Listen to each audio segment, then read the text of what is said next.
నా బిడ్డ నా కళ్ళెదురుకు లేకుండా పోయాడా, నా కళ్ళు అయిపోయాడు నా బిడ్డ.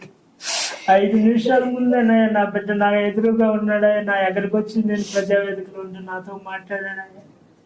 5 నిమిషాల ముందే మాట్లాడి గౌసుతో చెతురాడాడు, వాళ్ళ నాన్నతో చెతురాడాడు. ఆ నుంచి ఎవరికి హాస్పిటల్ కన్నా నా ఫ్రెండ్ ఉన్నాడు అని చెప్తానని నా కళ్ళు ఎదురుగా పోయాడు. తీరా చూస్తే అక్కడ కళ్ళు తిరిగి పడిపోయారని వేరే వాళ్ళు ఫోన్ చేస్తే ఆడికి మేము పోయేలోపు 5 నిమిషాలే మాకు వాడికి రావు. 5 నిమిషాల్లో ఆడికి పోయే లోపలనే ఏం జరిగిందో కూడా అర్థం కాదు. అట్లా చేతులు పెట్టుకున్నాం.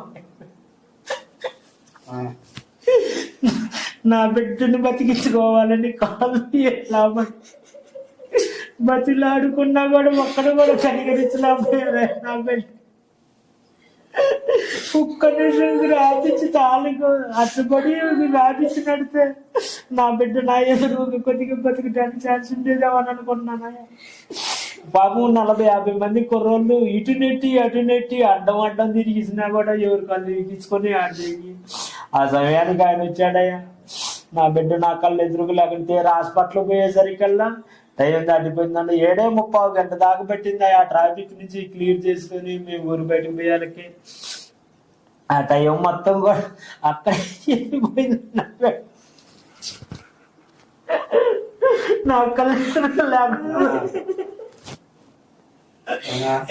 నా కళ్ళు ఎదురుగా లేకుండా పోయాడు ఈరోజు.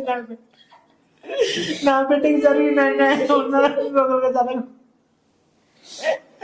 ఇలాంటివి పెట్టి ఇలాంటివి చేసి నా బిడ్డకి ఆ ట్రాఫిక్ సమస్య ఒకటి లేకుండా కొద్దిగా బతికేవాడని ఆశ ఉంటుందయ్యా నా బిడ్డకి. ఆ ఆశ కూడా లేకుండా చేశారయ్యా. నా బిడ్డ కరువు అయిపోయాడయ్యా. నాకు అక్కడికి ఇంకా బతుకుతాడేమోనని ఆ హాస్పిటల్ పోయి నాకు ఇంకా లాభం లేదని అది చెప్పేశారయ్యా. మనసు ఆగక మళ్ళీ ఇంకొక హాస్పిటల్ కూడా తీసుకుపోయా. అడిగిపోయినా కూడా లేదయ్యా, టైం దాటిపోయింది, మేమేం చేయలేని పరిస్థితిలో ఉన్నాం అని చెప్పారయ్యా. నా బిడ్డకి జరిగిన అన్యాయం ఇంక ఈ సిమెంట్ సభ ఎలాంటివి పెట్టకూడదయ్యా. అసలు ఎవరు పెట్టి జనానికి ఇది కాకూడదయ్యా.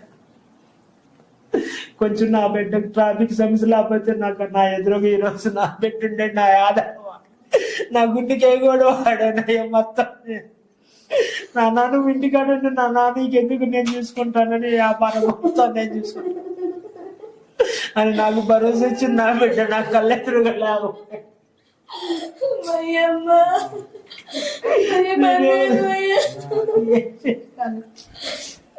నా బిడ్డ నా ఎదురుగా లేకపోతే మా వాడికి వచ్చేయాలి.